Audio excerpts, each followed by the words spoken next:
All right, everybody. Thank you for joining us on the sixth day of the Winter School program at the Arab Center for Research and Policy Studies. My name is Dana El-Kurd. I'm a researcher at the Arab Center and an assistant professor at the Doha Institute for Graduate Studies. So today it's my great pleasure to introduce our speakers, Drs. Alexander Cooley and Daniel Nexon. So beginning with Dr. Cooley's introduction, he is the Claire Tao Professor of Political Science at Bernard College and Director of Columbia University's Harriman Institute for the Study of Russia, Eurasia, and Eastern Europe. Dr. Cooley's research examines how external actors, including emerging powers, international organizations, multinational companies, NGOs, and Western enablers of grand corruption have influenced the development, governance, and sovereignty of the former Soviet states, with a focus on Central Asia and the Caucasus. Dr. Cooley is the author and editor of 7 academic books, including Great Games, Local Rules, The New Great Power Contest in Central Asia, and most recently, Exit from Hegemony, The Unraveling of the American Global Order, co-authored with Dr. Nexon. In addition to his academic research, Professor Cooley serves on several international advisory boards engaged with the Eurasian region and has testified for the United States Congress and the Helsinki Commission. Dr. Cooley earned his PhD from Columbia University. And we have also with us Dr. Daniel Nexon, professor in the School of Foreign Service and the Department of Government at Georgetown University. He has held fellowships at Stanford University Center for International Security and Cooperation and at the Ohio State University's Mershon Center for International Studies. He was the lead editor of International Studies Quarterly, the academic journal. Nexon's work covers issues in international relations theory, U.S. foreign policy, power politics, the politics of religious contention, and the relationship between popular culture and world politics. He's the author of The Struggle for Power in Early Modern Europe, Religious Conflict, Dynastic Empires, and International Change with Princeton University Press in 2009, which won the International Security Studies section Best Book Award for 2010, as well as previously mentioned the topic of today's lecture, Exit from Hegemony with Dr. Cooley. Dr. Nexon and Dr. Cooley, as I said earlier, you'll have about an hour for the lecture. I'll give you a 15-minute and then a 5-minute heads up, and I'll leave it up to you to kind of divide the time between you. And afterwards, we will open up to Q&A. So without further ado, the floor is yours. Hi, well, thank you so much for having us. And I suspect that our presentation will take less than an hour, but with academics, you never know. So I'm going to get things started right now. Can everybody see that okay? All right, so today we're going to be talking about our book, which is called Exit from Hegemony, but we're going to be talking particularly about how our arguments, which were developed under the Trump presidency, will relate to a Biden presidency. That is to say, if you saw the picture of the cover a second ago, the publisher put a nice shot of Trump's backside on it, but obviously Trump has now, or at least hopefully in 2 weeks, will be exiting from the White House as per constitutional mandate, and Joe Biden will be coming in. And a lot of people, as we'll talk about in a second, think that Biden will or will not be able to restore some of the leadership and prestige that in many parts of the world, but not all parts of the world, Trump has cost the United States. But our argument suggests that may not be the case. So what we're going to do today is we're going to talk about our main argument. I'm going to run through kind of the logic, and then as a sort of, a heads up, then we'll talk about some specifics. We'll talk about how we conceptualize international order, some basic mechanisms by which states or any actors, in fact, non-state actors, state actors, contest and struggle over international order. Then we'll run through some examples of that contestation, and those examples will be focused on ways in which states and non-state actors right now are contesting the American-led international order. And then we'll talk about some implications of that, and that's where we'll come back and really focus on what this means from our view about Biden foreign policy and about what some of his advisors have talked about doing with U.S. Foreign policy and grand strategy moving forward. All right, so there's, as I mentioned at the outset, there's a lot of debate right now, as there always is around a presidential transition, about what a Biden administration should do in American foreign policy. That debate is probably more acute than it's been in some other presidential transitions, in part because a lot of people believe, rightly or wrongly, that the Trump foreign policy marked a significant departure from some long-standing principles of U.S. international engagement. It's also acute because of a whole bunch of other trends. And so there's a lot of proposals on the table. So for example, there are people who say that what really we need is a restoration. The term that's been thrown about in DC right now is restorationism, that a Biden administration ought to commit to rebuilding international order and ought to kind of go back to the way things were during the Obama administration and try to use U.S. power to influence to regain whatever stature, position, multilateral commitments that the Trump administration has moved away from. There are others who argue that we really shouldn't even be trying, the United States should not be trying to lead the world, that the United States should reject a strategy of primacy, particularly military primacy, and instead opt for restraint. In other words, use force a lot less, project power a lot less, focus on a more equitable cooperation.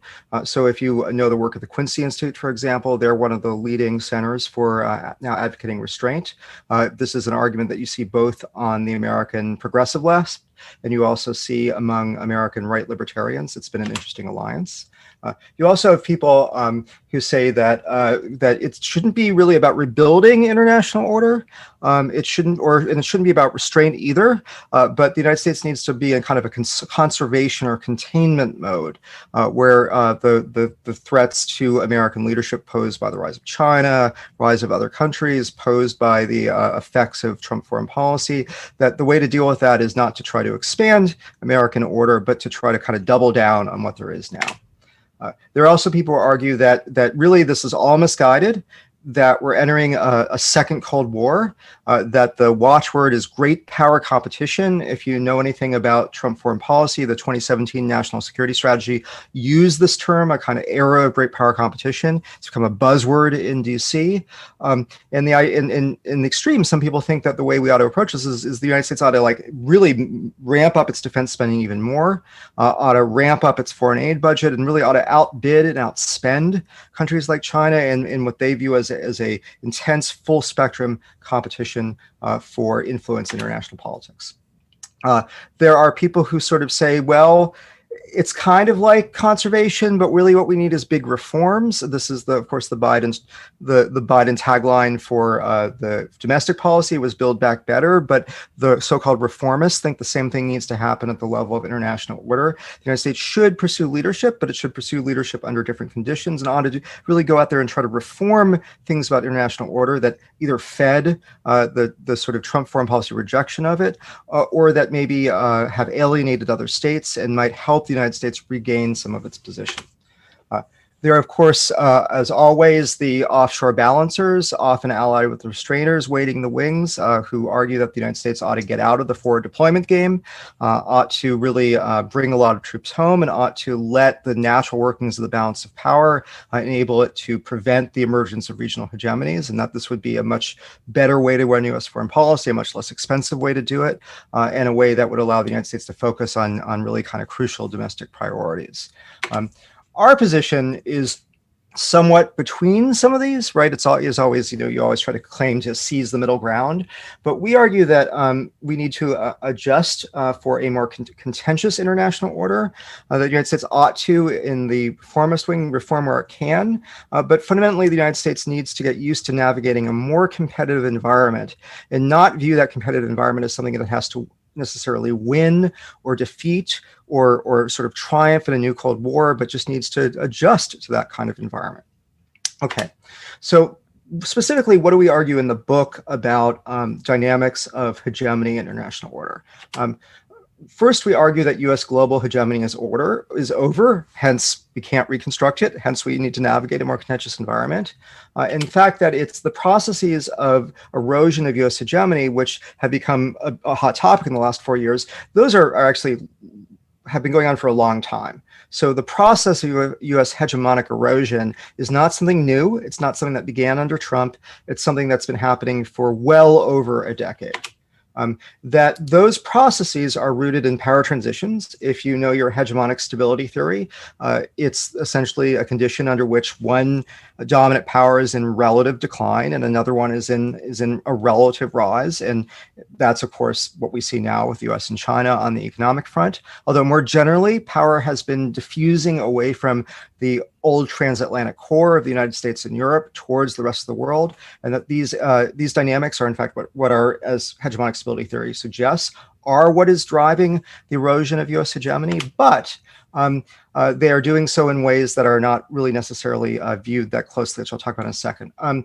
Trump was an accelerant of the processes of erosion and a symptom, but he was not the cause. So Biden coming to power is not going to change these fundamental processes. It's not going to, these aren't things that the US can sort of simply get rid of through policy adjustments, and that there are three, and then in the book, what we do is we identify three major processes or mechanisms of exit, or three trajectories of exit, which are what we argue happens generally during power transitions, and which erode hegemony, and which we argue are happening now.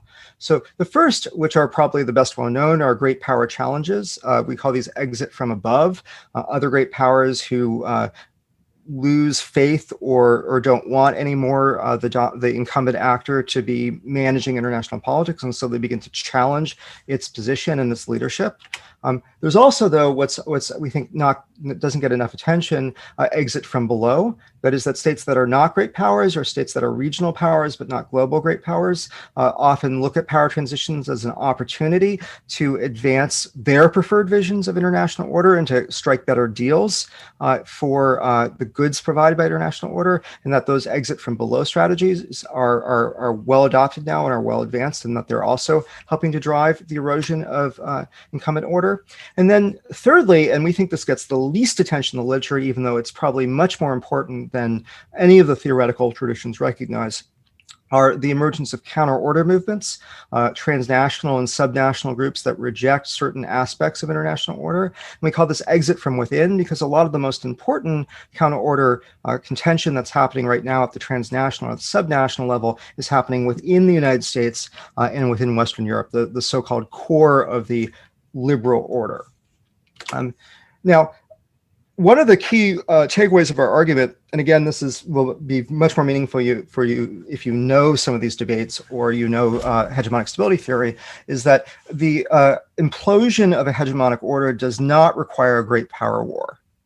If you know your sort of contemporary speak, you have heard of Graham Allison's the argument about the Thucydides trap. This is the standard power transition argument that says that when you get a power transition, when you get a declining incumbent hegemon and a rising great power challenger, that the big thing we need to pay attention to is whether or not they go to war. This is supposed to be what happened between Athens and Sparta. It's supposed to be what happened between the Spanish and the French in the 16th, 17th century. It's supposed to be what happened with the British and the Germans in the First World War, going into the Second World War. And Allison argues, the key question following Gilpin is whether or not we can avoid that great power war. I think that's important. It's a big deal whether or not we have a U.S.-China war, for example. But fundamentally, the mistake that those arguments make is that they assume that the war is where all the action is. And our argument is that you can get the implosion of hegemony, the reconstruction of international order, without there ever being a great power war. So when we talk about order contestation, which is kind of the root of our argument, is about political contestation over order that happens during power transitions. In order to sort of understand what we mean, we probably have to talk a little bit about definitions and understandings of international order. There's really kind of no way around it. So if you've been following debates in foreign affairs, foreign policy, in European publications, I assume in Middle Eastern publications as well, in East Asia, there are big debates about the fate of international order. And as I mentioned before, the so-called liberal international order, or some people call it the rules-based order. We think those are not quite the way we would describe it, but it is by and large a liberal order. And then the question, though, is what do we mean by international order? And when we actually started the book, I did what a lot of professors do. I had a research assistant, and I said, grab me everything you can defining international order. And when my very good RA came back, he'd found nothing I hadn't seen before, which was about 6 or 7 works, which is to say that a lot of people talk about international order, but nobody defines it. And the definitions that we do have are they're fairly vague. They're like rules, norms, and arrangements is probably one of the key ones that you see in the literature, which follows the English school and Hedley Bull. It's one that John Eikenberry picks up on. And that's fine. And we actually think that's right, but it doesn't really help us very much. So we basically, ultimately, after looking at a lot of these debates and thinking about the processes that we were seeing, we think that international order is actually too big for any one definition. So there's no way to capture everything we mean by international order with some pithy formulation. But there are ways, there are heuristics, there are analytical ways of trying to get leverage over understanding the politics of international order. And so we adopted a view which says that there are two dimensions of international order that we really ought to pay attention to. The first is what we call the architecture, and that's the formulation I just gave you. It's the rules, norms, and arrangements. So questions about international law, about norms of sovereignty, norms about when it's okay to intervene, the norms and values that underpin how the international economic order is arranged. Is it mercantile? Is it an open trade order? Is it a more kind of early Bretton Woods style embedded social democratic liberal order, or is it more of a free trade Washington consensus, deregulate and have open markets for everything international order like the type that developed into the 80s and the 90s? Those are kind of what we call architecture. And they're what most people focus on, because when you see contestation over order, you often see arguments about what those rules, norms, and values ought to be. But we argue there's this other dimension, which is just as important, and which we call infrastructure. And these are kind of the networks, the routine practices, the kind of glue and relationships that underpin international order. So in hegemonic orders, like the US order, there's a hegemonic infrastructure. And one of the things that's interesting about the US hegemonic infrastructure is it's highly institutionalized and highly routinized, in many ways highly bureaucratized. So on the military side, for example, the United States engages in a lot of routine joint military exercises. It has highly articulated, developed rules and procedures by which it engages in stable relationships of arms transfers. And when it engages in arms transfers, there's a whole sort of infrastructure that comes along with that, involving people including training, including corporations coming over sometimes and showing countries how to build some of the supply chain elements of the arms that it's transferred. Thinking about, for example, high-tech strike fighters, you see that. There are yearly or biannual bilateral sit-downs that the U.S. has with all of its partners, where it discusses common strategic challenges. All of those, there are officer training programs and exchange programs. On the economic side, there's of course the infrastructure that helps weave together the IMF, the World Bank, that whole system, involving international economists, international training, involving officials who go out and hang out in other countries and advise them, or maybe listen sometimes. I think the World Bank and the IMF have said they're going to be more committed to that. And that's all kind of the infrastructure. And from our perspective, that's actually where a lot of the really consequential contestation actually kind of plays out. But the key thing about architecture and infrastructure is that they are mutually implicating. So the rules, norms, and values of international order help to determine what the shape of that infrastructure is. This whole highly multilateralized, bureaucratized infrastructure I've referenced, this didn't exist 300, 400 years ago in any part of the world. Right, so this was an infrastructure that got introduced, multilateral cooperation, in the way we understand it now, where you have standing agencies and at least regular meetings and representatives of organizations. You had precursors of that throughout kind of global history. That really took off in the 19th century, and it really takes off with the League of Nations system that develops after the First World War, and then really takes off after the Second World War with the UN system, which bootstrapped on the League of Nations. And that, of course, reflects a whole bunch of changes about norms of how you do international cooperation. But so that infrastructure not only reflects those norms, but that infrastructure also shapes that architecture. So the infrastructure has a lot to, provides conditions of possibility for how you engage in normative contestation. Building new infrastructure, as we'll talk about in a second, is a way that states try to challenge international order or try to challenge that architecture. Infrastructure also is, the patterns of the negotiations that happen within that infrastructure itself can cement or stabilize or even transform norms. So they are mutually implicating, and they can mutually change one another. But the fact that they are mutually implicating matters a lot, because contestation at one level, as we argue, can affect the other level. So contestation over architecture, over the rules and norms, clearly can affect infrastructure. It can affect the patterns of cooperation or the way that you engage in even conflict, which is part of infrastructure, can be affected by the infrastructure elements of that, how you organize military, just when militaries are deployed, can be affected by that architecture. Contestation over the architecture. And that's often why so much of contestation in international order happens over rules and norms, because it can affect a lot of things about state safety and security and their economic opportunities and so on and so forth. But contestation over infrastructure can also affect architecture. So fights over relative power in the United Nations, over the shape of the Security Council, fights over what kinds of, or even not even fights, consensual agreements to develop new international lending organizations and things like that. Those kinds of infrastructure changes can affect architecture. And the reason that matters is a part, you'll see in a few minutes how that matters in our story, but it means that you can get sort of contestation over things like, we want more power in international infrastructure, where the aim of the contestation really has nothing to do with architecture, right? The issue is not really the norms, it's just about relative influence that can then cascade up and affect architecture. It also means you get a contestation over rules and norms where there's no real intention to affect the infrastructure, right? So the Europeans might be fighting with the United States about the doctrine of preemption around the Iraq War, and the Europeans aren't interested in changing NATO or getting rid of the EU for Christ's sake, or they're certainly not interested in changing the UN system or the distribution of power in the UN system.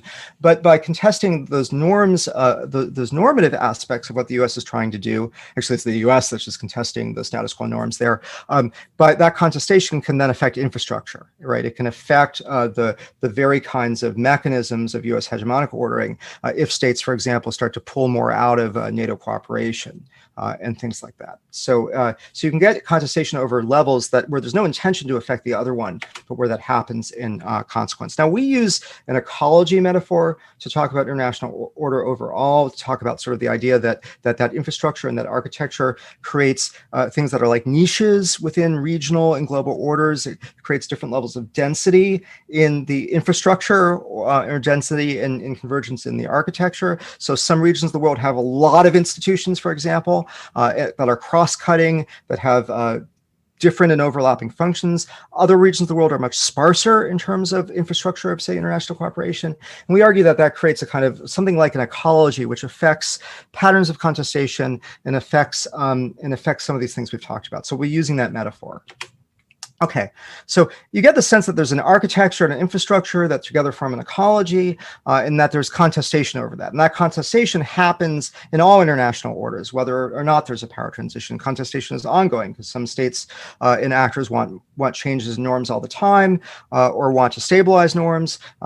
States and other actors want alterations in infrastructure really all the time, right? Because that's normal politics. But how do they contest order? Well, we argue that there are two kind of primarily sort of super logics or kind of categories of contestation, which really kind of describe virtually all that we can think of order contestation. These are borrowed from, these aren't original to us, we borrow them from other people, but these are what we call, following Tim Crawford, wedging strategies of division, and then strategies following a lot of network theory, Stacey Goddard's work, some of my earlier work, strategies of brokerage, that is strategies not of dividing, but of linking sites up. And I'll go into the logic of that in more detail in a second, but just to sort of sensitize you a little bit, some sort of examples. So one example of how these play out is what we're going to talk about when we start getting the examples, which are order inoculation strategies. And these are strategies by which states and non-state actors try to insulate themselves from pressures to adopt transnational norms and rules that they don't want to adopt, often because they're threats to their dominant ideology, or they may be threats to the regime. They may threaten the hold of a regime on power. And so those inoculation strategies often involve, for example, trying to deal with foreign NGOs. And there are wedging strategies at stake there. There are efforts that states make to break apart ties between those foreign NGOs and domestic civil society actors, or to cut off NGOs from international sponsors if they want to do business and thereby weaken their ability to shape domestic politics. And there's also brokerage. What states have responded to liberal NGOs from the 1990s by developing their own alternatives, by linking up new actors or developing alliances with other like-minded states as ways of trying to counterbalance those influence. So you get both wedging and brokering strategies. They've also developed ways of sort of striking back, so encouraging counter-order movements abroad, trying to fund political parties that are opposed to international order or are more like-minded is a way of contesting international order. And by wooing strategic partners, and this is the thing that I think most people kind of think of when I explain what these means, when they think about these kinds of strategies, bidding over allies or clients, the Chinese coming and offering a lot more aid to a country if they'll support it in the United Nations and things like that. So those are examples, but how do these work in practice? Well, as I said, wedging is a strategy of division. So if you think about international orders, they involve a lot of ties or networks of cooperation and of joint institutional affiliation among actors in international politics. And orders themselves, hegemonic orders, tend to have those networks and ties centered on the hegemon. So the hegemon, by ordering, has created a broad kind of network ecology where it is more at the center of that ecology than other actors. So wedging strategies are just ways of breaking apart those ties, right? They're ways of, and these can work in a variety of different ways, but the aim is to erode, atrophy, attenuate that network, to cut off relationships. If you think about empires, these are divide and rule strategies. If you think of, or divide and conquer strategies, which I think people are familiar with, you see those kinds of strategies in all contexts, efforts to sort of split actors up so that they can't form coalitions against you. Those are wedging strategies. And there are multiple possible ways that states do wedging strategies. They can do them through providing carrots, inducements. They can provide them through doing sticks, threats that unless you break up that relationship, will cut off your access to goods, or will invade you or use force against you. And then usually some combination of the two, right? So, of giving inducements or making threats as ways of breaking up those relationships. Now, there are multiple, one of the interesting things here, which I've already alluded to, is that wedging strategies, like, as I'll talk about in a sec, brokerage strategies, can occur at any scale, right? So you can have wedging strategies that work between states. You can have them that work between friends. If you've ever seen movies like Mean Girls, right? The whole way that the dominant teenage girl maintains her power is by dividing and ruling her friends so that they have to go through her for everything. That's a very standard kind of interpersonal dynamic. So they can happen at any level. They can happen between terrorist organizations or NGOs, between states and NGOs, states and other domestic societies, between political parties. They can scale up and down. And power transitions tend to exacerbate these dynamics, and they do so because when you get power transitions, it means that you have other actors that have more resources. So by definition, a power transition, states have more economic power than they used to. Relative economic power: China gets richer, Russia restabilizes its economy after the collapse of the 90s. India gets wealthier, Brazil gets wealthier. This is what happens during power transitions. And those additional resources give more carrots and sticks to states to engage in wedging strategies. And as I said, also brokerage strategies. So those additional resources that happen during power transition means that we should expect more wedging to be possible, and more brokerage to be possible, more order contestation to be possible. And we should also expect it to be more successful. By definition, in a hegemonic order, one of the things that the hegemon has, or the hegemon and its allies have, is a monopoly on a lot of the goods that can be used to attract or threaten states. And that changes during power transitions. The second reason is that you get increasing revisionist sentiments during power transitions. When you have when power starts to diffuse out to other states and other actors within the core states, you start to have, you obviously start to have actors who say, well, wait a minute, this isn't working out too well for us. Maybe we need to change things. So you get revisionism within the hegemonic power, which is something which didn't get a lot of attention in the literature until, kind of the Bush administration, and now until certainly under Trump, where people are like, oh my God, the hegemon's a revisionist actor. But if you think about power transitions and the logics, you should expect revisionism often in the dominant power, because the dominant power will be looking at the world in the order it built and saying this isn't serving us because other countries are getting relatively richer and more successful than we are. But certainly it also, as the standard argument goes, makes revisionist sentiments more likely among other powers, because if you have more resources than you had 30 years ago, and you're looking at that international order, you're probably looking at an order that you didn't have as much say in constructing, that doesn't necessarily reflect your ideology or your values as much as it does the incumbents. So paradoxically, rising powers look at that and they start saying, well, maybe we ought to change this and that, and hey, we have the capabilities to do it. So you get increased revisionist sentiment among other powers as well. And those not only enable wedging, but they also enable brokerage. So brokerage is like the opposite of this, right? Wedging is breaking apart ties. Brokerage is creating new ties. So it's linking up in the network literature, it's linking up previously unconnected social sites. So it could be states, they could be regions, they could be non-state actors, or any mix of them. And you often engage in brokerage. Brokerage is often understood in the network literature and in sort of actually the empire literature too, which is where I come out of, as a way that actors can enhance their power. And the reason is fairly simple, that if you are in a position of brokerage, if you're in a position where you are the only connection between two other actors, they have to go through you, right, to get what they want. If they want to cooperate or they want something from the other actor, they have to go through you. You are the middle person. Also, it means that you're much more likely to have better information about the preferences and the interests and the identities of those two actors than they do about one another, which gives you an advantage in any kind of negotiations that might ensue. And so creating brokerage relationships, situating an actor situating itself at the center of a disconnected network is a good way to leverage power. And if you think about the U.S. alliance system, right? If you look at the European alliance system, it's multilateral. It doesn't have this character. I'll get to that in a second. If you look at the East Asian system, it's traditionally much more bilateral. It's much more a brokerage relationship. But if you look at the overarching system, what you see is the United States is network connected to a set of hubs, but it is the only real major military broker between those hubs. And the United States set that up deliberately in order to maintain a greater power and say, and because it had the capability, it was the only state that had the capabilities to have that kind of transregional military cooperation, at least in the West. Obviously, that the Soviet Union had as well. So brokerage can also be involved in linking up those. So brokerage can not only happen in that sense to create a kind of brokerage position, but you can also engage in brokerage by linking up sites that are linked to you but not one another.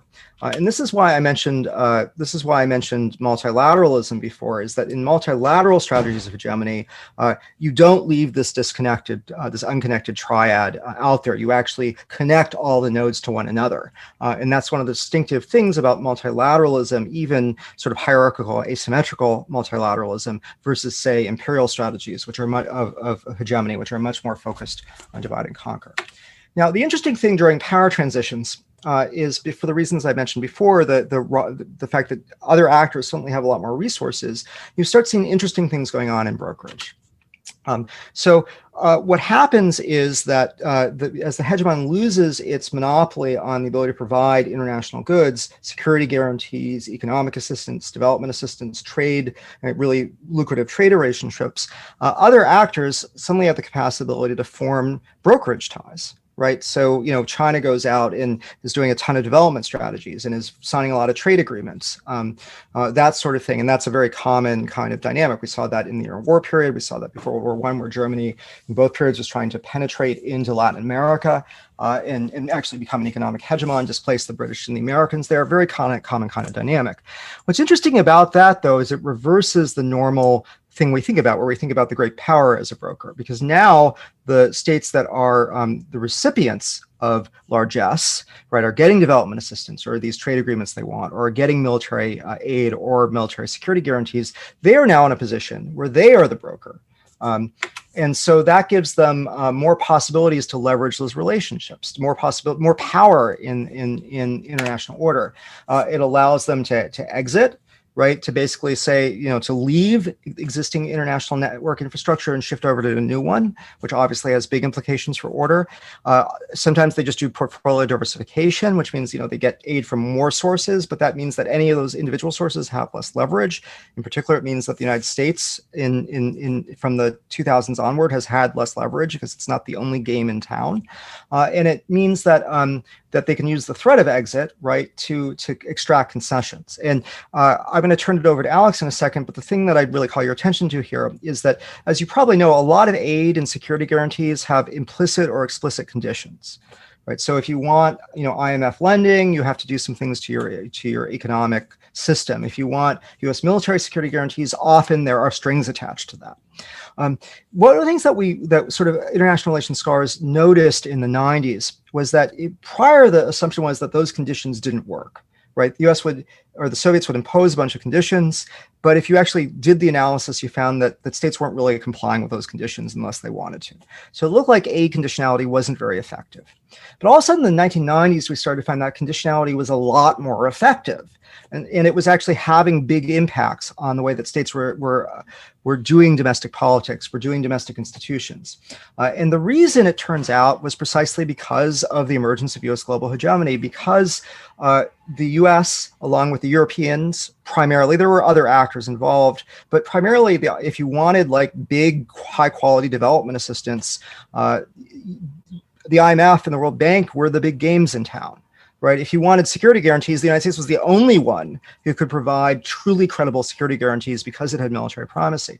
Under those conditions, states couldn't credibly threaten to exit. Some did, and you have occasional examples, but most states couldn't credibly threaten to exit.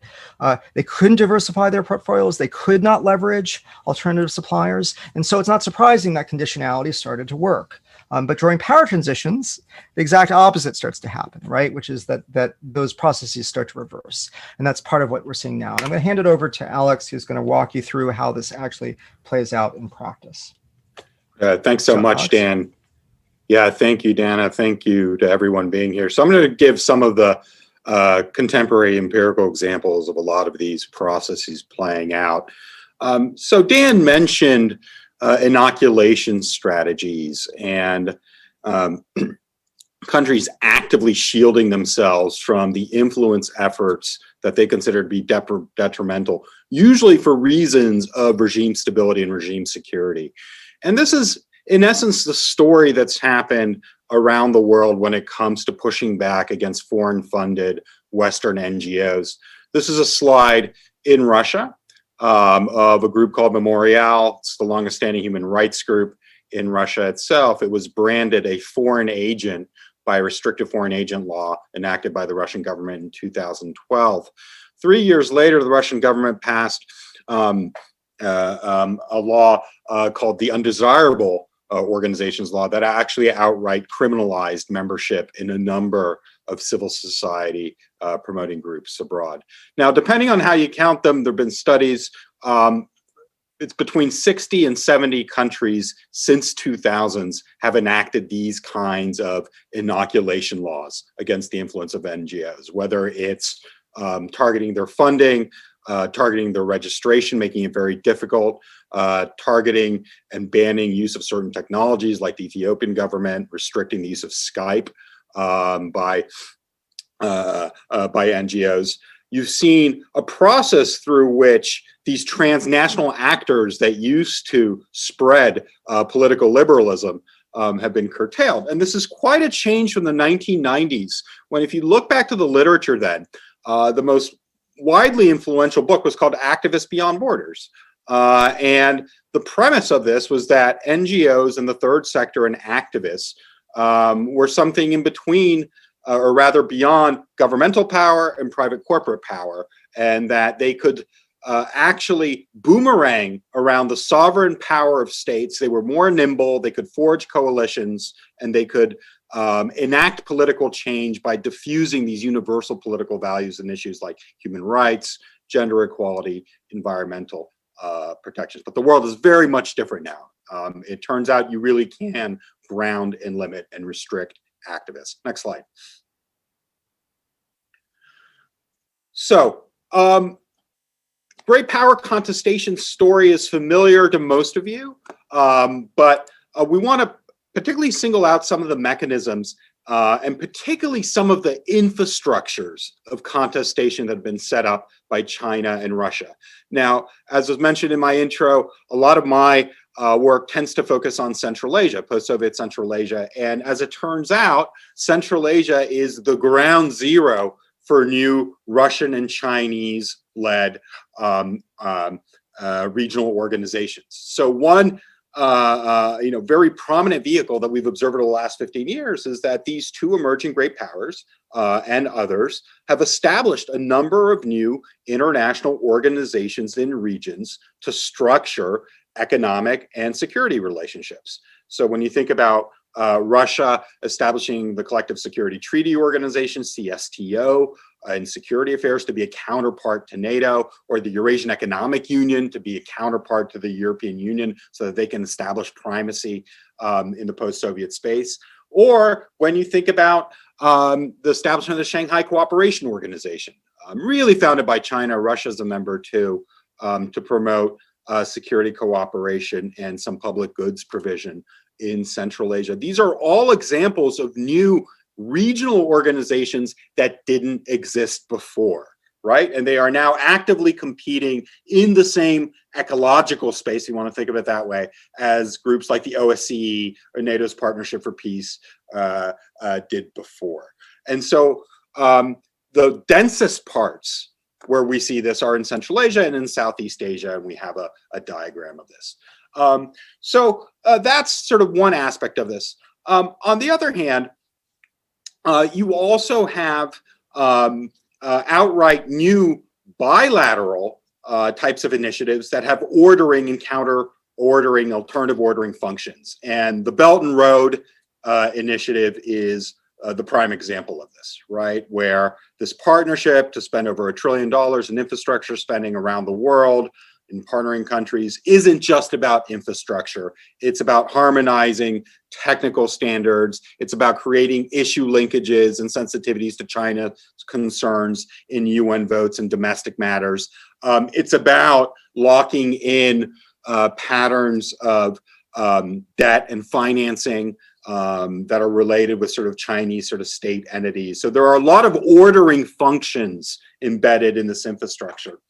And I think the other aspect, so we have, new regional organizations, new unilateral types of ordering, contestation, but then this kind of these newfound mechanisms affects existing fora, right? So you have new kinds of processes of linking and reconstituting ties.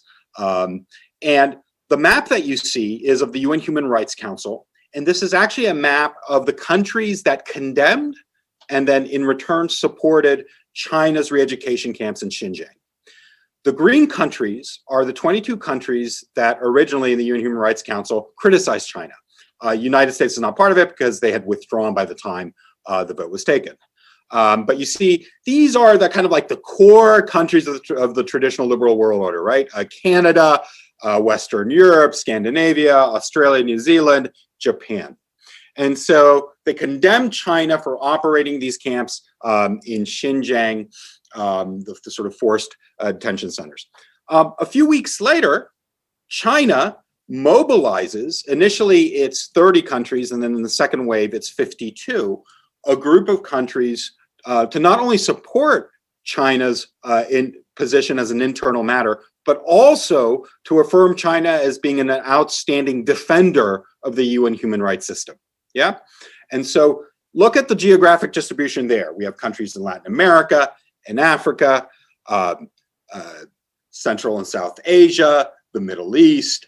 And so this, I think, gives a very good snapshot of how order contestation affects changing notions of norms, affects the architecture within existing institutions. Another example I like to use, even though Greece is not on this map, was Greece in 2017 vetoing an annual customary routine statement of the EU expressing criticism for China's human rights practices. For the first time ever, Greece vetoes this in 2017, says it's not helpful, it's not constructive, and this is, of course, the year in which Chinese investment in the Greek port of Piraeus makes it a critical hub in the Belt and Road strategy. So you see the interconnections between these processes. Next slide, Jan. Bottom-up brokerage, pop quiz. Who are these gentlemen? Person on the right is then Russian President Dmitry Medvedev, who was president for 4 years. Remember that? And the gentleman on the left might be of more interest. His name is Kurmanbek Bakiev. He was president of the Kyrgyz Republic between 2005 and 2010. Now, both of them, in February 2009, hold a press conference.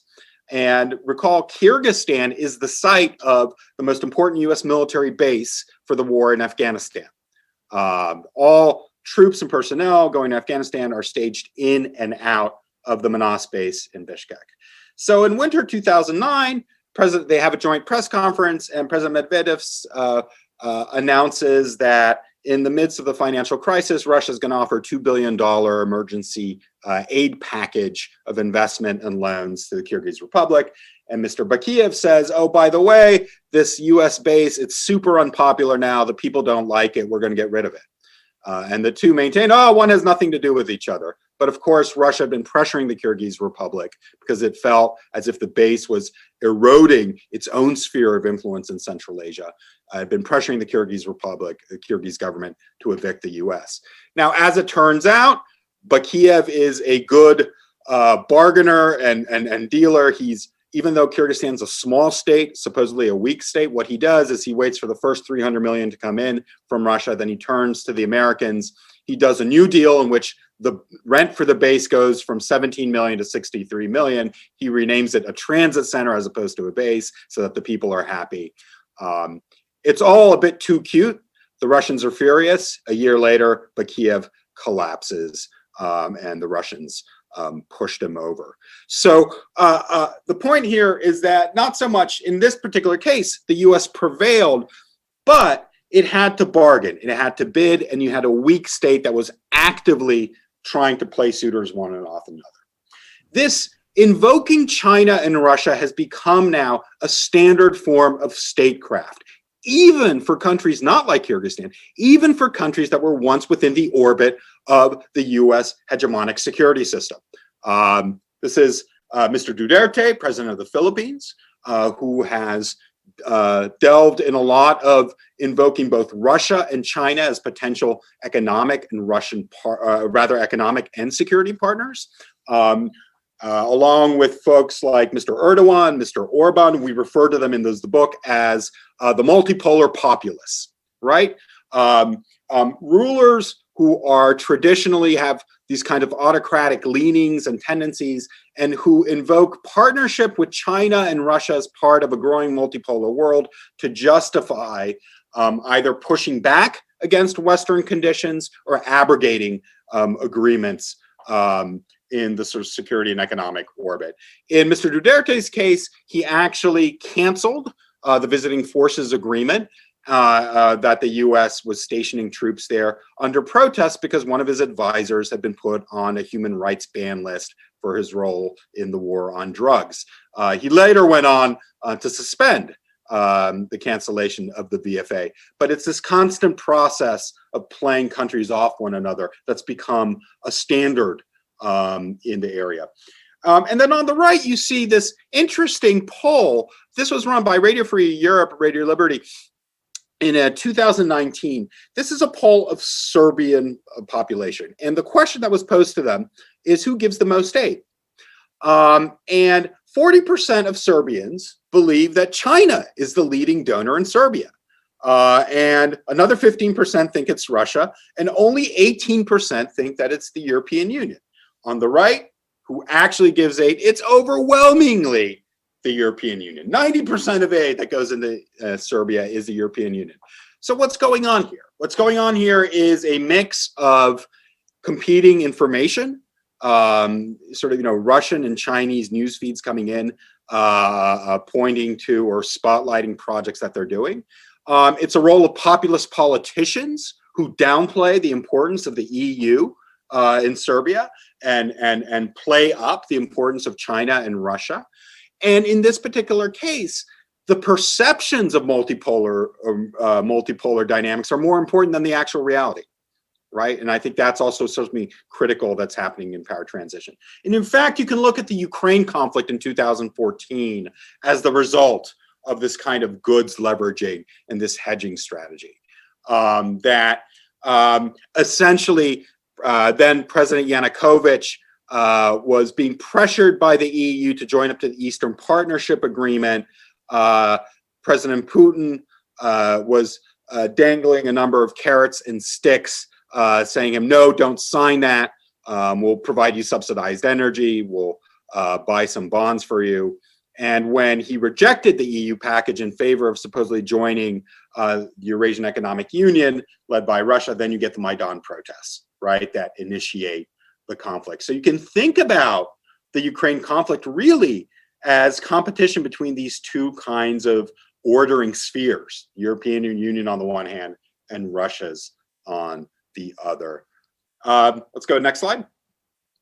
I'm sorry to interrupt very quickly before this very exciting slide, just to say that you have 10 minutes left. Yep, perfect, yeah, we'll come in on time. Then the final mechanism is counter-order transnationalism, and here is, are you gonna play this, Dan? Dan, you're on mute. To fight for patriotism, you are voting for the only current leader in the free world who has got the guts to stand up and fight for the nation state, to fight for patriotism, to fight against globalism. You'll be voting for the only leader in the Western world with the real courage to stand up to the Chinese Communist Party. Perfect. So that was Nigel Farage, former leader of UKIP, the Brexit party that was campaigning for President Trump in Arizona. And this is an example of the transnational counter-order contestation that Dan was talking about, that we this final vector of contestation is happening from within. And in Trump's case, we talked about Trump being an accelerant, not the cause. But what's particularly interesting about Trump is that the executive branch, in particular Trump and some of his own White House appointments and ambassadorial appointments, are actively promoting counter-ordering against the liberal international order, right? This criticism of globalism, this criticism of the European Union, the criticism of sort of transatlantic values. And what's super interesting is that a number of ambassadors appointed, whether it's Grenell in Germany, Kornstein in Hungary, this ambassador Hoekstra was appointed in Holland, have actively promoted far right-wing, European right-wing populist parties while they're there. They've hosted them, they've networked with them, they've boosted them. And these are parties that usually support withdrawal from both NATO and the EU. And Hoekstra was the one who famously said, used the term sort of fake news and was caught out by the Dutch press. In fact, on the right there, you see, this is surveys from the latest Pew poll about global popularity, which found that Trump wasn't very popular globally. That's not surprising. What is more interesting about that poll was that confidence in Trump amongst a small subsection, but it's important, amongst European right-wing supporters had shot up almost meteorically in 2 years. So these are all countries where the green bars indicate increase in support for Trump amongst European far-right supporters. Next tab down. And in fact, this is the Russian strategy, right? When you think about transnational contestation, it's to promote parties of the left and parties of the right, whether it's Salvini's Liga, or whether it's, the AfD or Die Linke in Germany. This isn't an ideological issue. This is an issue of what are the parties outside of the so-called mainstream that are willing to contest openly ordering kinds of institutions, right? That's been the Russian strategy. Next. And an example of new brokering pop quiz. This is Prime Minister Orban, and he is giving the keynote.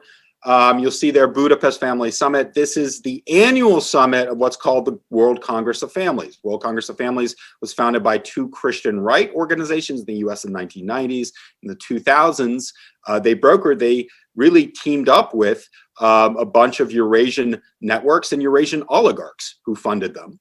And every year now, they have put on these slick new lavish conferences where they denounce global liberalism, uphold the standing of the family, denounce LGBTQ rights, and push back against issues like immigration as well. And so Orban gives the keynote address at the World Congress of Families in Budapest. So you're seeing a lot more transnational contested or contestation in this area of principles and values within what used to be known as the West itself. And then Dan's going to take us through, I think we have about 5 minutes left, Dan, the sort of historical context of this and some of the lessons going forward on our final conclusion slide. Dan, you're on mute.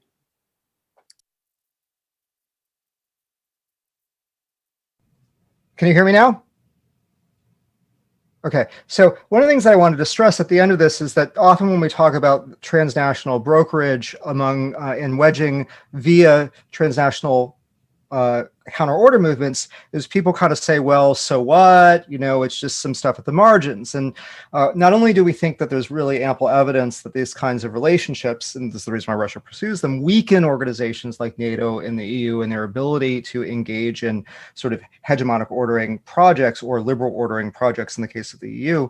But also, if you look historically at all of the like top 10 revisionist states in history that we always talk about, Mussolini's Italy, Hitler's Germany, the Soviet Union under the Marxist-Leninist Soviet Union, all of these originated not from, it's not like states decided to turn revisionist one day. They all emerged from subnational and actually transnational counter-order movements that seized control of countries, right? So the process is actually not, the states do things to states. It's that transnational and subnational counter-order movements produce revisionism and hyperrevisionism. And if I'd had time this morning, I would have thrown on a slide here of the siege of the Capitol that happened yesterday. And you can really sort of see how in the United States itself, right, has emerged one of the strongest and most disruptive counter-order movements, right? Trumpism itself is premised on the idea that the international order created by the United States is bad both morally and ethically, and also for the United States itself, right? And that's probably done more disruption in the last 4 years to U.S. leadership than pretty much anything else. So what is this? Wow, this is a slide that shouldn't be there. That was nice. I'm not sure why we're talking about that, but those are basically examples, other examples. So what are the implications? Well, we think that Biden's election does affect U.S. global prospects, right? It will make a difference if the United States is not under control of a counter-order movement. It means that the White House will no longer be aiding and abetting counter-order movements, as like we just talked about in the European context. It means that the United States is going to be much more interested in goods provision, in foreign aid, in supporting multilateral institutions. And getting back in that game means, of course, that the U.S. will be competing again and will be going back to some mechanisms that it's traditionally used to pursue its interest and to pursue its hegemonic ordering activities. There will also be, under the Biden administration, clearly more attention to transnational dimensions of political liberalism. That is, not only will you not see, I think, the Biden administration actively supporting, AfD in Germany, but you'll see real efforts by some members of the Biden administration to kind of network liberal democratic ordering, both at the state level and the sub-state level. You've got this proposal now. I'm not sure what I think about it for, a democratic summit, but you'll certainly see there are a lot of people within the Biden administration who take these kinds of things very seriously and are interested in what they can do to work with the EU, for example, to really get back in the transnational liberalization game. So that will matter. It won't necessarily decrease contestation, but it will mean that the United States is at least back in trying to order consistently with the way it had practiced hegemony. None of this, though, changes the underlying pressures or the overall operation of any of the mechanisms that we talked about. A lot of our examples predate Trump. A lot of those examples are likely only going to be exacerbated in the future as more and more states get into the ordering game, as power continues to relatively shift away from the West to the rest. I mean, this isn't necessarily a bad thing. There are elements of those orders which I think are deeply problematic. But the fact is that as order shifts, as architecture and infrastructure shift, that will have big ramifications for U.S. hegemonic power. And we're essentially talking about the erosion of traditional U.S. leadership. And the interesting thing here from our perspective is that even the order conservation strategies that the Biden administration is likely to implement are not going to necessarily smooth things over. They may make a lot of contention worse. And the big example of this is getting serious about, one of the examples of this is that if the United States really wants to push back, wants to engage in order conservation, it's going to have to get serious about taking sides in these struggles between liberal democratic and social democratic parties and center right parties and far right, far left parties who often are networked with Russia and other types of actors. And it gets serious about taking sides in the politics of its allies, again, like it did during the Cold War. That's a pretty big escalation, right? And that could produce more order contestation than we're seeing now to some degree, because it could even further politicize the U.S. relations. The other way is in terms of anti-corruption. Do you want to say a word about that, Alex? Or do you want me to just talk about that? Yeah, just let's wrap it up and get to questions. Yeah. Okay. So I mean, just very basically, one of the big things that that we think is a really good idea that the Biden administration wants to push, that the incoming National Security Advisor Jake Sullivan has made a big part of his agenda, is to push anti-corruption efforts. And these are not just because the U.S. doesn't like corruption or whatever. It's also because a lot of people, liberals and progressives in the United States, have come to see global corruption and globalized oligarchical structures as being a threat to U.S. democracy at home, right? You think about Manafort, you think about Trumpism, you think about money flow, you think about money laundering going through, the luxury real estate market. But in order to get tough on corruption, in order to ramp up anti-corruption efforts, that's going to put the U.S. in a further collision course with a lot of these regimes that are sort of half exited from the order or are contesting the order already, like Russia, which are kleptocratic. And so by pushing these kinds of policies, which are order conservation policies, because they protect the sort of underlying capacity of liberal democracies to function, they're also going to create security threats for non-liberal democratic and kleptocratic regimes who are likely then to push back harder. So it's a very complicated picture. And our basic argument, if we were to sort of be giving a thing that was on Biden foreign policy in the US going further, is that given all these complexities, if the U.S. wants to do what it can to maintain its power and influence, it's paradoxically going to have to learn to lose, right? And it's going to have to also be willing to let not only lose some of these battles in international organizations in global politics over values and norms, but it's going to also have to be willing to let counter-ordering states, great powers like China, lose on their own, right? To say it's not always important that the U.S. contest every Chinese ordering exercise, because some of those ordering exercises, like all ordering exercises, are going to wind up being costly white elephant ventures. And sometimes it's better to sort of, as I would say, play rope-a-dope, right? To allow states to expend a lot of resources contesting order, knowing that that's going to be inefficient and a lot of those resources are going to waste, rather than to try to outbid those states everywhere. So that's the end. And we're, as I said, we're academics, so we wind up always taking the time allotted. Totally happy to take your questions now. Thank you both very much. It was a very rich lecture. So we are now open to Q&A from the participants and the attendees. If there's anybody who has any questions before I steal the mic as usual. Any pressing comments? One raised. Yes, Aisha? Hi, thank you very much. It was an amazing lecture, especially considering the past week's events and the current transition. I have a question in how you see the Middle East, how do you see the leaders in the Middle East, actually? Because even with Biden's election, we saw some of the rhetoric of the leaders change. including Erdogan and Netanyahu, actually soften up their own rhetoric. So I was wondering if you see this a part of the trends you explained, and also including other leaders as well, such as Assad and his relationship. Alex? Yeah, it's a great question. I would answer it on two levels, right? One is, one of the formal pillars of Trumpism was the idea of reducing commitments overseas, and the Middle East was sort of ground zero on this, right? So scaling back in terms of, conflict in Syria and presence there in Iraq. At the same time, what you saw was this, willingness to go all in with certain regimes and their agendas, right? So Netanyahu would be one, sort of giving him everything in terms of, moving the embassy, sort of recognizing the annexation of the Golan. And certainly, so Saudi Arabia would be another one, and sort of pushing back on the Iranian effort. And so I think what you're seeing is this anticipatory kind of positioning that Biden administration is going to pivot back to this idea of trying to manage, right, both sides, not going, all in a particular side.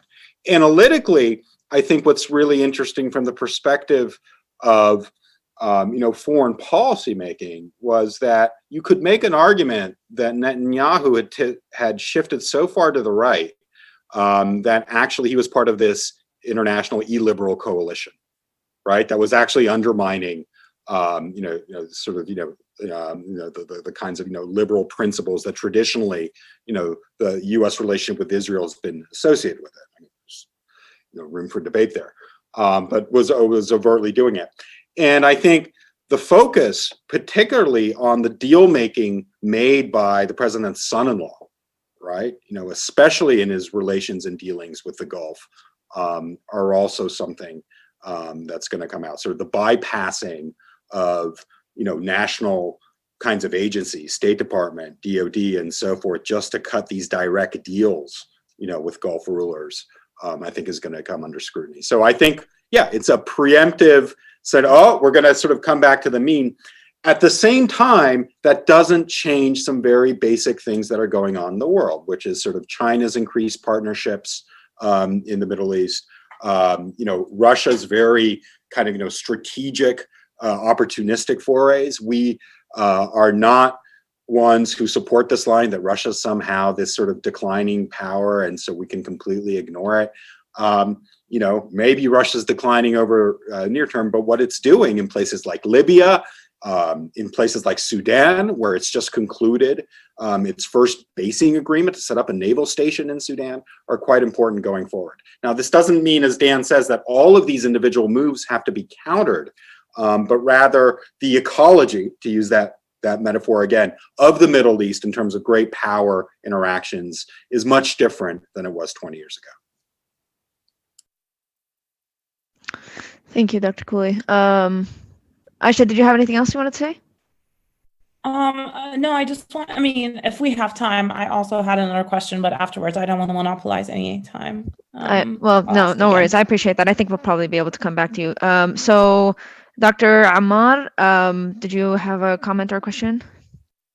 Yeah, first of all, I just wanted to thank you for the fantastic presentation. And I was hoping to that you might expand a little bit on this idea of learning to lose and what the strategic objectives should be going forward, and what learning to lose, when losses should be accepted within this sort of framework that you've outlined. So thank you. Dan, I think that's you. Well, I think that the problem in the United States, and this is a problem when you've been playing global hegemon for 2 decades, and when your primary experience before that was a intense ideological rivalry with another great power, in other words, the Cold War, is that it's hard to adjust to a world in which not only the last 20 years, you are not in a position to dictate terms anymore. And the U.S. lost it's not that the U.S. won every battle it wanted to fight economically or militarily or politically during the peak of the 1990s, early 2000s, but it was that the United States overall could kind of, think it could swagger and could see itself as, the only really important global great power, because it was.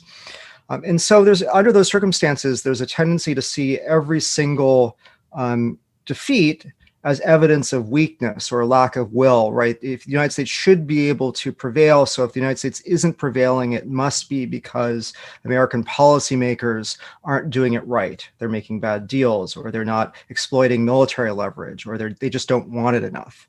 And this is, of course, the domestic discourse, because when you have two highly polarized parties, any kind of example of weakness, of failure, is going to become a source of political attack. And so that experience, right, plus the fact that the Cold War is the model that a lot of people have in mind for what quote unquote great power competition looks like, means in essence that you have a lot of pressures in the United States right now to say the United States ought to be contesting everywhere, cannot give an inch, everything is zero sum, because China is an existential threat to the United States, just like the Soviet Union was. And the only way to deal with it is to contain and roll back China, just like we supposedly did, although the story doesn't really look like that, with the Soviet Union. And so if you put those together, I think we're actually at a really dangerous moment, and we've been at a dangerous moment for where the United States is likely to commit to various kinds of conflicts, political, militarily, that don't matter, right? This is sort of the story of strategic overextension. It's the story of the Vietnam War, right? That you get the United States thinking that if it loses anywhere, it can't give an inch. And there's a lot of pressure in the United States to look at the world that way right now, a lot. The dominant discourse of great power competition is not the sort of prudent realpolitik, let's learn to kind of cohabitate you would expect most people to associate with power competition. It's the Cold War ideology model that people are pushing. And so the United States doesn't have dominant resources. It still is the most powerful country in the world, and if it plays its cards right, will likely remain so for quite some time. But it's not, it's a more of a first among equals relationship, right, with states that really have profound disagreements in interests and ideology with the United States. And so if you look at that world, and if you look at what has already happened in the last 10 years, the United States cannot expect that it will win every major vote in the United Nations, right? It can't just bribe everybody and outbid everybody all the time. It can't expect that every client is going to want to stay with the United States, that it's, that it can offer ultimately a better deal that meets U.S. interests with every client state. It can't assume that every country is going to want to necessarily even stay within the U.S. orbit, or that every country is going to be content letting the U.S. sort of run the show, right?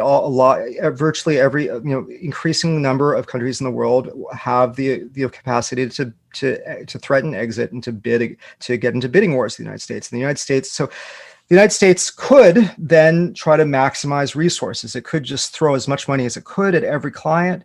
It could make maximal military threats. It could try to lock down all its relationships by essentially imposing hierarchy and by imposing empire-like relationships. But it does that, it's going to be extraordinarily costly.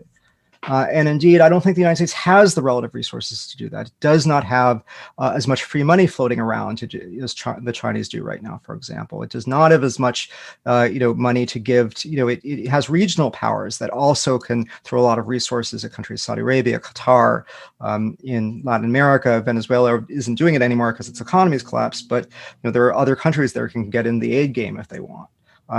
And so I think that the United States, part of adapting to a world of not having the kind of hegemonic position it had, is to be willing to say, it's okay, right?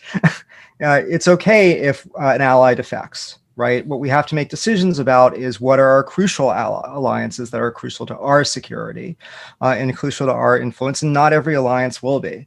It's okay to say, sometimes the United States is not going to get its way on an economic arrangement. It's not going to get its way on a human rights vote. It's not going to get, I mean, it didn't already. It's not going to get its way on all of these corruption fights, for example. But it's that kind of learning to be a normal great power, right? That's going to be crucial if the United States doesn't want to strategically overextend, if the United States doesn't want to ratchet up every disagreement into something that could, is a full conflict. Did that answer the question? I feel like that might have been a little bit vague. Yeah, no, in a very general sense that answered the question, but I was also hoping that if you could delve into some specifics or give a sort of broad sort of strategic overview as to, where the US should be allocating resources from a sort of utility maximization standpoint. So we're often cagey about this because I'm not sure Alex and I agree, and I'm not sure that, there are different ways to read the argument in our book. But basically, my view is fairly straightforward. The United States' primary security interests lie with maintaining the NATO alliance and what I would call its core linchpin alliances in East Asia. That is Japan, South Korea, Australia, which has really been allowed to be on its own in the last 4 years. Right, and that those core alliances are sufficient to provide U.S. security against the emergence of a regional hegemon, China in East Asia, right, or Russia being able to really push Europe around in a way that would start to create problems for the United States. Those are sufficient to maintain U.S. existential security, But even in those alliances, right, the United States doesn't necessarily have to prevail on every battle. It has to allow itself to sometimes be led by other states, right?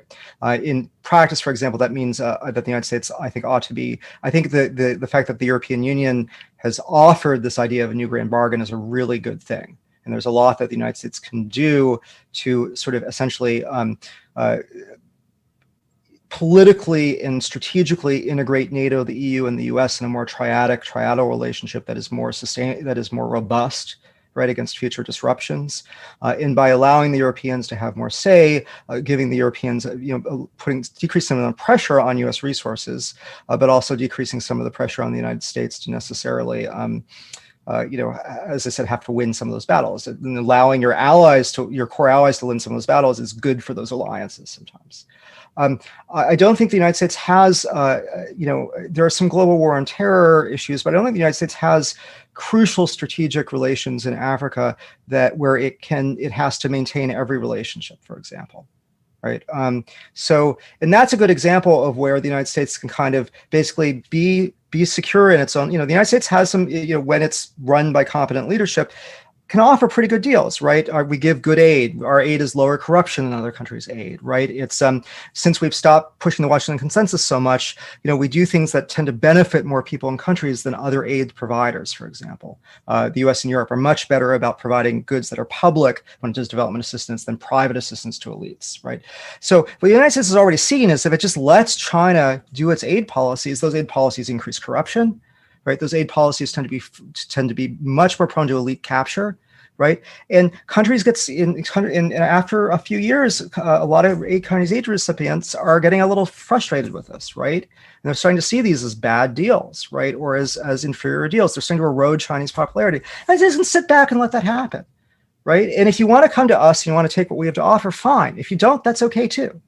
Right? The United States needs to have some confidence that it doesn't have to be competing for everybody, that it offers a good deal and that countries can come to us. I don't think the United States needs to be competing in every Southeast Asian country. I have a piece that came out in Foreign Affairs about how to Trump-proof U.S. alliances and how to use the threat of Trumpism to get better burden sharing in U.S. alliances. And I had this big fight with my co-author because he's a full spectrum Cold Warrior, right? And he wanted to throw in every country in the world, right? The United States ought to be building alliances with. And I was like, if the Malaysians, after sick of being, of having their money stolen through corrupt arrangements that the Chinese have supported, want to come to the United States and do business, that's great, right? But the United States doesn't have to be, throwing tons of resources at Malaysia to get a Malaysian alliance, right? In the United States, in fact, there are reasons why one of the disadvantages of being a global hegemon when you start having ecological competition is that you have so many allies that you're managing so many different interests and so many different identities. That's actually a hard tightrope to walk. right? It reduces your range of choice. It reduces your choice set. And this is one thing that I think Trump and Bush were both kind of right about. It kind of is a situation in which your bargaining power gets eroded because you have to satisfy all these different interests. And the advantage that the Russians, Chinese have is they don't have to do that. Right. They're basically picking away at the soft underbelly, places where the U.S. has difficult relations or the U.S. has not strategically prioritized. So why not let the Russians and the Chinese take on more burdens that they have to manage and reduce some of that asymmetry as long as the U.S. is maintaining these core alliances? The big question mark in all of this, which is the one you probably want to know most about, is the Middle East. Right. I think that the Middle East is an arena in which I would ultimately like to see a U.S. drawdown. I think that the problem we saw in the Trump administration is what a precipitous or inconsistent, both drawdowns and troop deployments can do to U.S. foreign policy. The big question mark would be, right, that, I don't need to tell you, you all know more than this about I do, right? But if the Obama administration strategy was to try to somehow reduce the hegemonic conflict in the Middle East between Saudi Arabia and Iran, right? That was sort of the long-term goal, right? Was to somehow get to a situation where the United States wasn't, its sort of core bilateral alliances with Israel and Saudi Arabia weren't under constant threat from a regional hegemonic wannabe, right? And so that the JCPOA, by taking nukes off the table, was supposed to then, that's the primary objective, but the hope was that down the line, this would be the process for some sort of thaw that would reduce tensions overall in the Middle East. And that would be the avenue in which the United States would pull out, right? I'll leave it to you experts to say whether that's possible. I'm skeptical. But so I don't really know how the United States deals with the Middle East problem, except for to say that one of the things that the Trump administration benefited from in these last-minute peace deals is the complete realignment, right, of Middle East politics around the Iran, Russia, Syria versus and Hezbollah versus everybody else axis, right? Well, with Qatar playing this interesting role. And there, in a sense, the United States, if the United States is really concerned about containing Iran, that's an arrangement in which traditionally you would have a lot of strong regional powers arranged or aligned against another one, where the United States doesn't have to be involved in all of those decisions and all of those conflicts, where the United States in theory could play a role that was much more like a traditional great power, providing selective assistance to allies when it was necessary. And I think that's probably where we're going to wind up heading, but it's always difficult because the United States does not perceive itself as having the same kinds of bargaining leverage for domestic political reasons in some cases, and because of oil politics, et cetera, with states in the Gulf that you would normally expect in those kinds of relationships. So I don't know, but my view is that the United States cannot be trying to hegemonize the Middle East anymore, given its resources, given what we've seen Russia able to do, given more pressing existential concerns in other regions. Thought-provoking, and it's a good thing there's other questions here, because otherwise I would just jump in. So we have only 10 minutes. So we have three questions. So Arash, and then a question from an attendee, and then Bushra. Arash, if you could be quite brief so that we can try to get to the other questions as well. Very brief. I would just say that, do you see any, very briefly, I would say that, look, there are changes in United States politics and American politics, and there is the rise of a new left wing, clearly represented around Bernie Sanders, and it now has congressional representations. Do you see it offering a new direction in foreign policy on this matter, especially since the left is sort of divided on what kind of foreign policy, and whether it captures the presidency or not? What kind of direction would that be? Well, Dan was the advisor to the Sanders campaign, so I'll let him handle that. So full disclosure, in 2016, I helped run the volunteer foreign policy cell for Sanders, along with Sean Kay, who sadly passed away a few months ago. And in 2020, I was working with Matt Duss and Sanders' top foreign policy guy, but I left the campaign actually before the first primary. I was, and so I think that you're exactly right to say that the left is divided. On the progressive left, there is a major disagreement between what I would call the kind of progressive internationalist wing, right? And this is a wing that sort of broadly supports the idea of liberal ordering, but with more progressive characteristics and more equitable multilateral cooperative deals, right? So this is reduced use of force, reduced pursuit of primacy, but this wing believes that the United States needs to be heavily involved in the international game, not only because it's the only way to secure core goals like global climate change policy, but also because precisely because one of the greatest threats to U.S. democracy at home is the rise of sort of far-right, kleptocratic, transnational movements, Trumpism, and that those have to be dealt with transnationally, right? So that part of the left sort of sees the closest analogy as being like the late 20s, right, at the beginning of the rise of fascism, right, and thinks that that's the core challenge for the United States. And then you have the wing, which is sort of the anti-imperialist wing, right, which thinks that the United States shouldn't be forward deployed anywhere, thinks that the United States causes more harm than good in the world. Not just that, I think all progressives agree that the United States has caused more harm than good in a lot of places in the world. The question is whether they think that the only solution is to sort of the U.S. to get out of the leadership game, or whether the solution is to have better policy, right? That's the big difference. So that division exists, although I will say that the anti-imperialists are actually not well represented among successful progressive politicians. Sanders did have anti-imperialists in his campaign. It made for a very fruitful debate and discussion and interesting equilibrium, but they weren't dominant. And Sanders' own inclinations were very much more towards progressive internationalism, right? He was a leader, in fact, in identifying global kleptocracy as a fundamental problem for U.S. progressivism.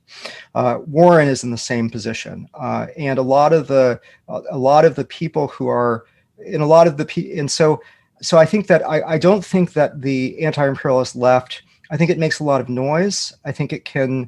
I think it has an interesting positionality. I think that sometimes it's useful to have it as a corrective to the more hegemonic wing of progressivism.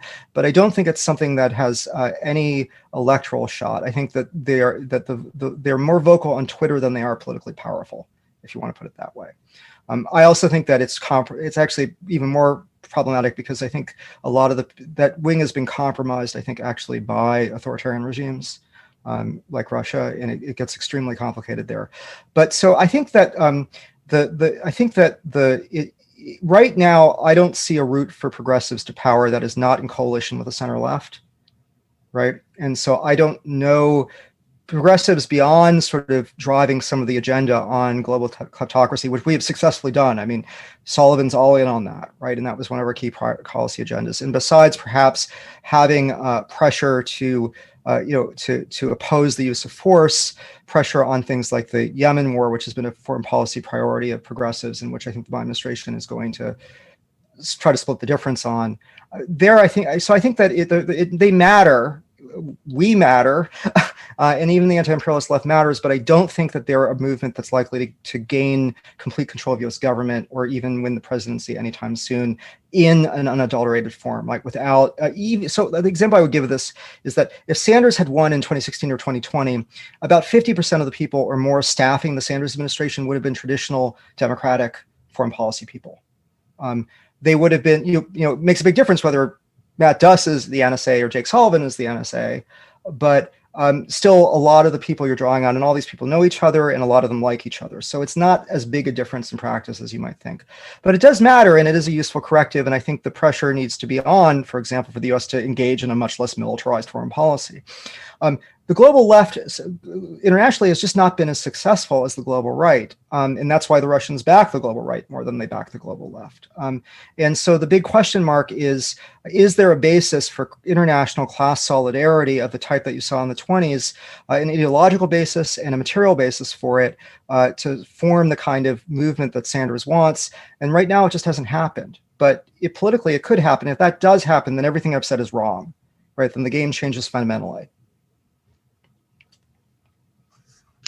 All right. So we have one question from an attendee, and I'm sorry, this is just in the order of questions that I've received. So Bushra, if I can get to your question before the end, I will do so.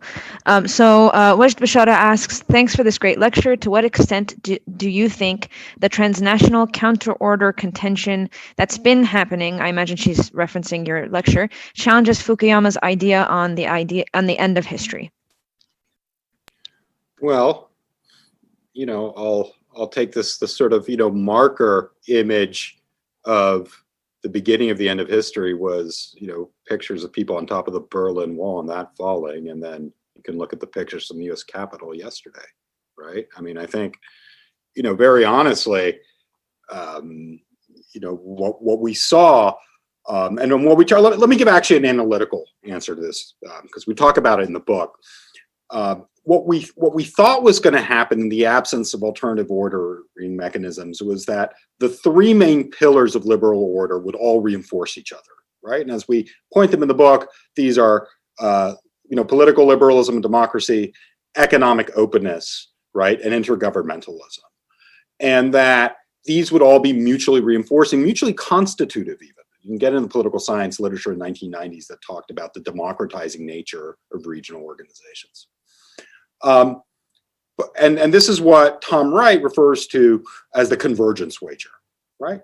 But in fact, you saw how unfettered economic liberalism actually empowered oligarchy, empowered, as Mark Blythe says, jobs to China, profits to the Caymans, that generated its own backlash, right? That's sort of one example. And we've talked about intergovernmentalism taking very different kinds of norms in DNA. So I think that, to me, and Dan, that's the kind of international corollary here to the end of history story. It's that there was a snapshot where it did seem, right, that ordering-wise, these were the principles that we were heading towards. But now we've seen them play out, and we see the contradictions and tensions that the different elements of liberal ordering actually generate.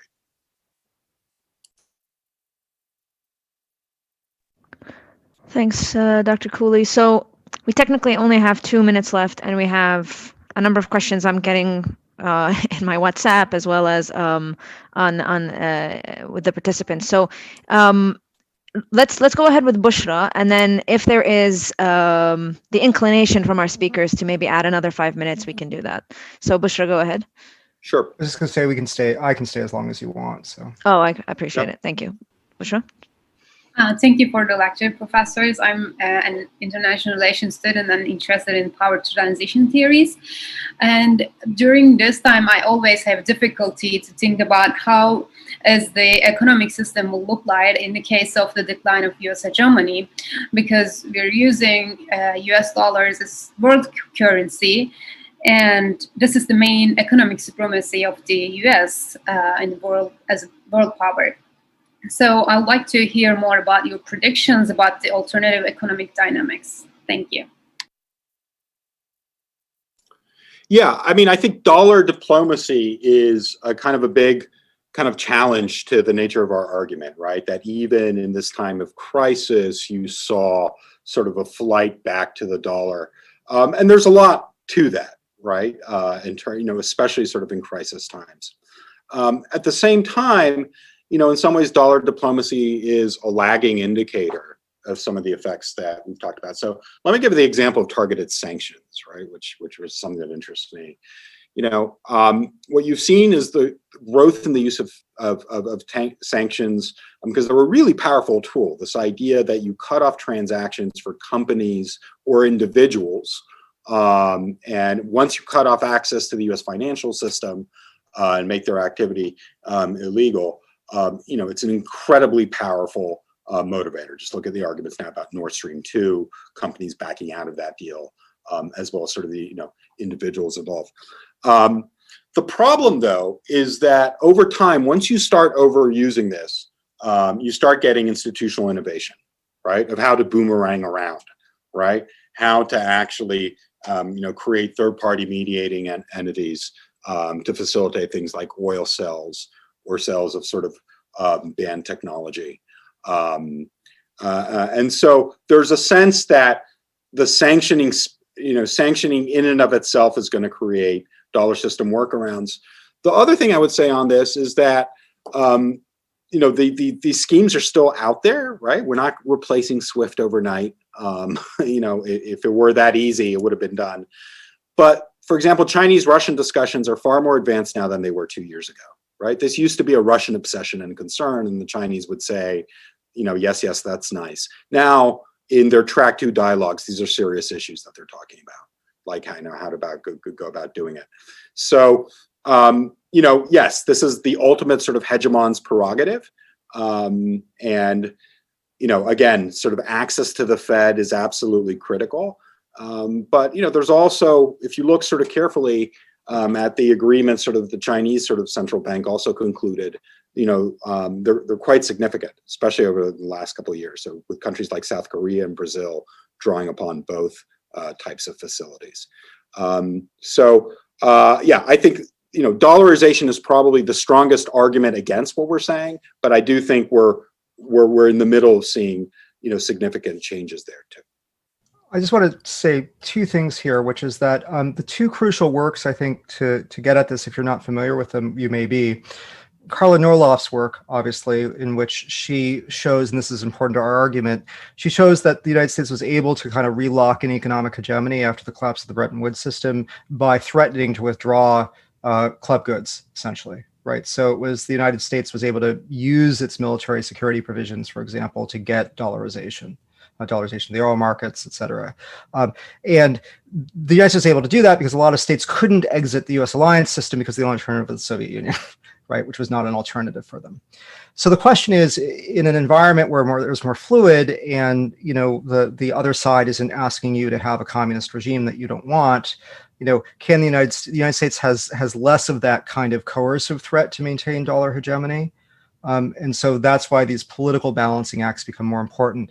The other work that I think is really important to look at is Will Weinkauf has a terrific piece in a recent European Journal of International Relations, where he says that essentially the race here is between the network benefits of staying in the existing institutions, right? Because there are huge transaction costs to leaving the dollar system. There are huge transaction costs to leaving a lot of the elements of liberal economic order that the U.S. set up.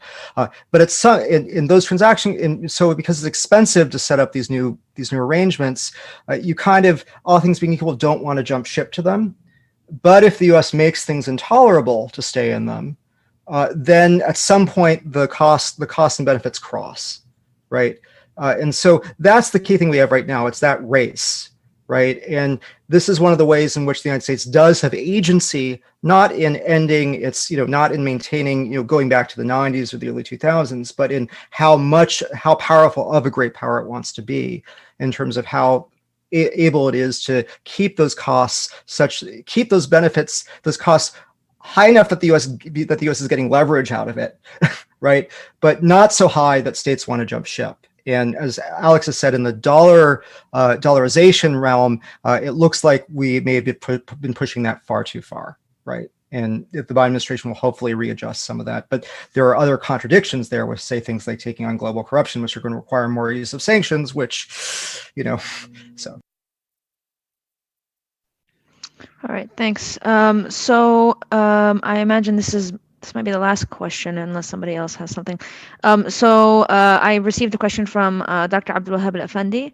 He says, thanks for the interesting presentation. My comment is that you have assumed a policy-oriented realist approach, which does not account, sorry, my phone turned off, which does not account for the dominant narrative of a collaborative UN-centered world order. You rightly noted the intra-Western populist pushback without assessing its serious consequences for future policy. If the likes of Trump reoccur, Putin will not need to do much. So I'm imagining he just wants to kind of comment on this general sentiment. Yeah, I mean, I'll quickly jump in. I think that's a very fair observation. I think populism forces us to re-examine the domestic origins of cooperation, right? And some of the literature, what are the parameters there? Multilateralism and bashing on multilateralism has always been a standard, policy platform of the right. There's a sense, though, of the zeal in which it was done by the Trumpists that, for example, even in the midst of a global pandemic, you would, withdraw from the WHO, right? I'm sure the Bushies would have done that.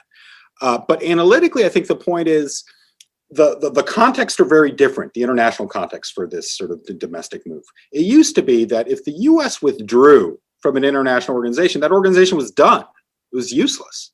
And there are still some organizations where that's true. So the Trump's, Dan and I wrote about this, Trump's hardball tactics on the International Postal Agreement, right, was done because if the US withdraws from the postal agreement, and they did it to leverage, less favorable rates for China, get a better deal, they succeeded. They succeeded because you can't have international postal system without the US in it. WHO, much different. Actually, the WHO has multiple forms of participation and even significant US involvement and funding through the Gates Foundation, for instance, right? That's not the US government. So there were ready-made substitutes for US withdrawal, right? WHO is still going despite the US official withdrawal. And all that it's done, right, is actually shifted power away from the US.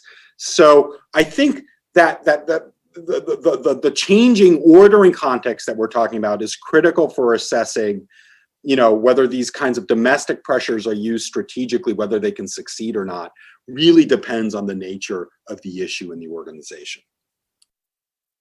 Yeah, I would just say, I think that just to underscore what Alex said, that's exactly right. I think that some of that is a fair critique. Some of that actually I think is consistent with the story we tell. And I would just want to underscore that one of the arguments we make that we really hone in on the book, and I sort of flagged this, I skipped the slide, but we really think that if you look at past power transitions and collapses of international order and shifts in international order, the real estate-centric story is relatively speaking less important than we tend to think, right? That a lot of the action is happening at the level of ideology, transnational networks, transactional contestation, right?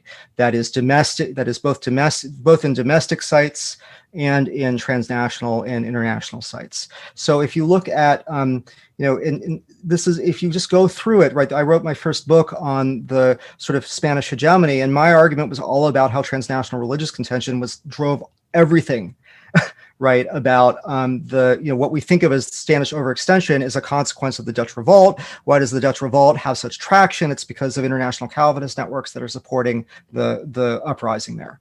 Right. And so that the shift in European balance of power, a lot of the things we think about as the rise and decline of great powers is an effect of the way that transnational contention is affecting Spanish hegemonic management. It's not the cause isn't this sort of standard cycle, right? If you go to the concert system, like what starts to erode the concert system? It's the revolutions of 1848. Right, and it's the rise of liberal and then socialist and Republican agitation, contestation with autocratic regimes, constitutional monarchical regimes. That's due, right? It's about ideology, breaking down some of the bases of cooperative arrangements, right?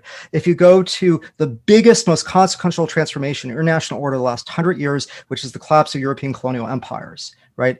That is a story that is very, very much about transnational, transnational on the ground and elite anti-colonial contestation, right? This is not a story that's primarily about states doing state things. It's about people in colonial subjects rising up and pressuring European powers, right? And so if you look at historically, most major order transformations are about these transformations at the level of movements pushing different ideological positions about the bases of cooperation, the rights of states, who gets to be a state. And so I think that it's quite true that this is probably one of the areas that we really need to pay attention to. It's not a state-centric story, and that it captures the state-centric story, because you're exactly right. Another Trump administration, it's game over for the United States, right? If it wants to maintain even a kind of global, being the first among equals of great powers. I actually think that it may not be able to recover from some of this that Trump did. I mean, I think there's a lot of energy being put into figuring out how to do that, but I'm not sure it's possible, right? I'm not sure that the U.S. can ever credibly make a commitment again. Right, knowing that, and I think you're right that I will just underscore, Trump is exceptional in a couple of ways, one of which has to do with his particular positionality in global kleptocratic networks, right? And the sort of total hostility to bureaucratic rationality and multilateralism. But the people who are driving the show and withdrawing from all those agreements, those were the Boltonites, right? I mean, Trump was too far for Bolton, right? But these people stayed, right? It was a group within the Heritage Foundation, and the neocons who actually, ironically, are more supportive of this stuff. They're all out, right? They're never Trumpers. They have no power in the party anymore, right? So it is quite likely that that some of these aspects of Trumpism, particularly the hostility towards international agreements as infringing on U.S. sovereignty, that's going to stay, right? And that's going to complicate the story going forward. On that heavy note, I'd like to thank you all for great participation, and thank you to our lecturers for such a thought-provoking lecture. Since we've gone over a little over time, we were going to start the second session, which was supposed to start at 6:10, just to give you a little bit more of a break. Yeah, I mean, I had a number of comments and questions, but I think I'll probably save them for an email. Thanks again for such a great conversation, and we'll see you